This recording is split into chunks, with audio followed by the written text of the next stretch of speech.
नमस्कार दोस्तों। हमास और इजराइल की लड़ाई की वजह से गाजा के 23 लाख लोगों का फ्यूचर खतरे में है।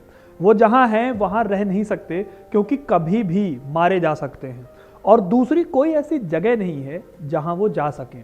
कोई भी देश उन्हें अपने यहाँ घुसने देने को तैयार नहीं है। यहाँ तक कि कोई भी मुस्लिम देश भी फिलिस्तीनी लोगों को अपने यहाँ नहीं आने दे रहा। इजिप्ट से लेकर जॉर्डन, लेबनान और ईरान जैसे मुस्लिम देश हमास को सपोर्ट तो कर रहे हैं, लेकिन ये सारे वही देश हैं जो अपने यहाँ गाजा के एक भी फिलिस्तीनी को देखना नहीं चाहते। अब वैसे तो इजिप्ट और जॉर्डन के प्रेसिडेंट के स्टेटमेंट्स देखें तो लगता है कि दोनों देश गाजा के लोगों के साथ खड़े हैं, लेकिन सच्चाई ये है दोस्तों कि ये सारे देश नहीं चाहते कि फिलिस्तीनी उनके देश में घुसने पाए। अब सोचने वाली बात यह है कि ये फिलिस्तीनियों का सपोर्ट करने वाले सारे मुस्लिम देश फिलिस्तीनियों को अपने यहाँ जगह क्यों नहीं देना चाहते। तो इसके पीछे छिपा है एक बहुत बड़ा इंसिडेंट जिसे ब्लैक सितंबर के नाम से जाना जाता है। तो क्या है ब्लैक सितंबर, कैसे शुरू हुआ और क्यों इसकी वजह से आज इजिप्ट और जॉर्डन जैसे देश फिलिस्तीनियों के लिए डबल स्टैंडर्ड अपना रहे हैं। इन सारे सवालों के जवाब आपको मिलेंगे इतिहास से, क्योंकि अपना इतिहास नहीं जानोगे तो खुद को कैसे पहचानोगे। नमस्कार, मेरा नाम है सिद्धार्थ सिंह और स्वागत है आपका हिस्ट्री कनेक्ट में। दोस्तों, ब्लैक सितंबर की कहानी जॉर्डन के सिविल वॉर की कहानी है जिसमें फिलिस्तीनियों का बहुत बड़ा रोल था। साल था 1967 जब इजराइल ने पैलेस्टीन और उसको सपोर्ट करने वाले देशों को हरा दिया था और वेस्ट बैंक पर कब्जा कर लिया था। इससे वेस्ट बैंक में जो फिलिस्तीनी रहते थे उन्हें अपनी जगह को छोड़कर जाना पड़ा। वेस्ट बैंक से सबसे नजदीक था जॉर्डन, तो जॉर्डन ने इन लोगों को अपने यहाँ पर जगह दे दी। अब भले ही फिलिस्तीनी जॉर्डन चले गए थे, लेकिन इजराइल ने जिस तरह से उन्हें हराया था वो हार उनको बर्दाश्त नहीं हो रही थी।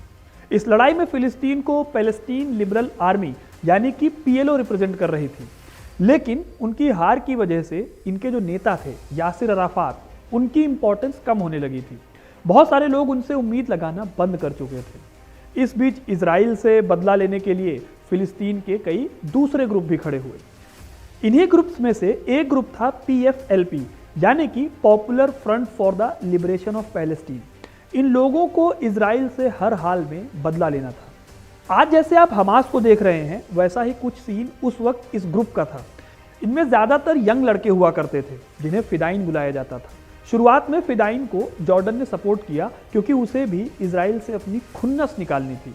इसके साथ ही दूसरे मुस्लिम देश भी इस ग्रुप को खूब सपोर्ट कर रहे थे। इस तरह से PFLP के लोगों ने जॉर्डन में जमने के बाद वहीं से इजराइल पर हमले करने शुरू कर दिए थे। लेकिन दोस्तों, इजराइल इन हमलों पर चुप नहीं बैठा। इनके जवाब में इजराइल और फिदाइन के बीच 1968 में एक लड़ाई हुई।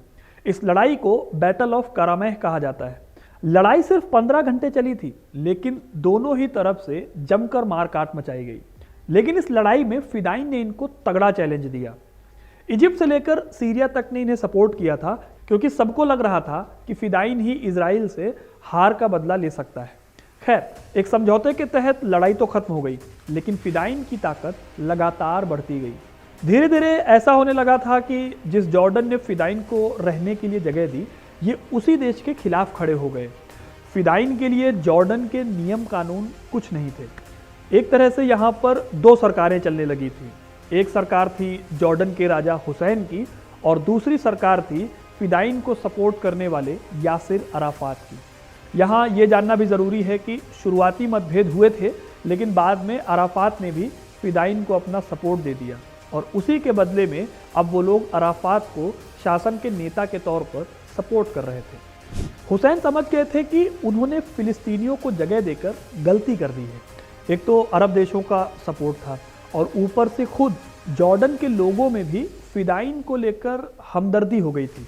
इन दोनों की वजह से हुसैन ओपनली फिदाइन के खिलाफ कुछ नहीं कर सकते थे। उन्हें खतरा था कि कहीं उनके किसी एक कदम की वजह से मुस्लिम देश और उनकी खुद की जनता ही उनके खिलाफ ना खड़ी हो जाए। लेकिन फिर फिदाइन ने एक ऐसी गलती कर दी जिसने हुसैन को फिदाइन को भगाने का एक अच्छा मौका दे दिया। असल में 6 सितंबर 1970 को फिदाइन ने एक साथ अलग अलग देशों की 3 फ्लाइट्स को हाईजैक किया।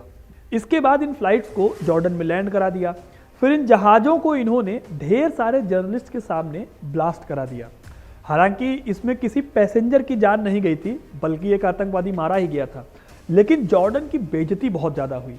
इस इंसिडेंट की वजह से जॉर्डन और फिदाइन के बीच जो जंग थी वो खुलकर सामने आ गई। फिदाइन को सीरिया और इराक भी खूब सपोर्ट कर रहे थे, जॉर्डन पर भी काफ़ी प्रेशर था, और ऐसे में फिदाइन से लड़ने के लिए जॉर्डन को अपने दुश्मन देश इजराइल तक से सपोर्ट लेना पड़ा। खैर, दोनों की जो ये लड़ाई थी ये करीब 1 महीने तक चली, और फिर अरब देशों ने इन दोनों के बीच में इंटरफेयर करके समझौता करा दिया। लेकिन हुसैन को किसी भी तरह से फिदाइन को अपने देश से भगाना था। इसी वजह से हुसैन ने समझौते को कुछ समय बाद तोड़ दिया और 1 साल के अंदर अपने देश से सारे फिदाइनियों को भगा दिया। दोस्तों, ये जो पूरी लड़ाई है ये सितंबर के महीने में लड़ी गई थी, इसीलिए इसे ब्लैक सितंबर कहा जाता है। लेकिन ये अकेली घटना नहीं है जहां फिलिस्तीनी लोगों ने किसी देश में घुसने के बाद वहीं के लोगों के लिए दिक्कत पैदा कर दी हो। ब्लैक सितंबर इवेंट के बाद से फिदाइन लेबनान चले गए, लेकिन जिस तरह से इजराइल से बदला लेने के लिए फिदाइन जॉर्डन में एक्टिव हुए थे, ठीक वैसे ही वो लेबनान में भी एक्टिव हो गए। इस बार उसका दुश्मन सिर्फ इजराइल नहीं था, बल्कि उन्हें इजराइल के साथ साथ जॉर्डन से भी बदला लेना था, क्योंकि उन्हें सितंबर के महीने में भगाया गया था। इसी वजह से उन्होंने एक ग्रुप बनाया जिसका नाम रखा गया ब्लैक सितंबर ग्रुप। इस ग्रुप का मकसद था जॉर्डन और इजराइल से बदला लेना, यानी कि जिस मुस्लिम देश ने फिदाइनियों को समर्थन दिया, रहने के लिए जगह दी, फिलिस्तीनियों ने उन्हें ही अपना दुश्मन बना लिया था। इसने सबसे पहले 1972 में जॉर्डन के प्रेसिडेंट वास्फी ताल को मार दिया, क्योंकि फिदाइन को भगाने में इनका बहुत बड़ा रोल था। फिर उसके बाद इन्होंने एक बहुत बड़ी घटना की जिसे म्यूनिख मैसेकर नाम से जाना जाता है। इस हमले में उन्होंने इजराइल की ओलंपिक टीम के 11 खिलाड़ियों को मार दिया था। कुछ वक्त बाद लेबनान को भी फिदाइन को सपोर्ट करना भारी पड़ने लगा था, क्योंकि लेबनान में भी फिदाइन के लिए एक सपोर्ट ग्रुप तैयार हो गया था। एक तरफ तो ब्लैक सितंबर ग्रुप की जो हरकतें थी उनकी वजह से लेबनान की बेइज्जती हो रही थी, दूसरी तरफ 4 साल बाद 1976 में लेबनान में भी सिविल वॉर शुरू हो गई, जो 1990 तक चली। इसमें भी फिदाइन और ब्लैक सितंबर का बहुत बड़ा हाथ था। तो जॉर्डन के बाद लेबनान भी फिलिस्तीनियों को जगह देने की वजह से दिक्कतें झेल चुका है। दोस्तों, इन सारे इंसिडेंट्स की वजह से ही अरब देश फिलिस्तीनियों को अपने यहाँ जगह देने से डरते हैं, क्योंकि जहाँ भी फिलिस्तीनी गए वहाँ सिविल वॉर शुरू हो गए, फिर चाहे वो लेबनान हो या फिर जॉर्डन।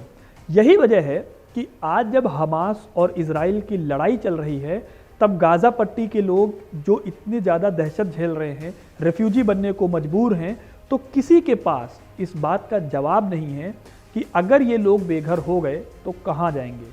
लेबनान और ईरान जैसे देश जो सामने से फिलिस्तीनियों को सपोर्ट करते हैं, उनके हक की बात करते हैं, वो भी इस सवाल पर कुछ बोलना नहीं चाहते, क्योंकि वो अपने देश में ब्लैक सितंबर जैसी किसी भी अनहोनी को नहीं होने देना चाहते। बाकी गाज़ा पट्टी को लेकर अरब देशों का जो ये डबल स्टैंडर्ड है, इसको लेकर आपका क्या कहना है, हमें कमेंट करके ज़रूर बताइएगा। वीडियो अगर अच्छी लगी हो तो इसे लाइक और शेयर करना ना भूलिएगा, और ऐसे ही और इंटरेस्टिंग कहानियों से जुड़ने के लिए हिस्ट्री कनेक्ट को सब्सक्राइब ज़रूर करें। धन्यवाद।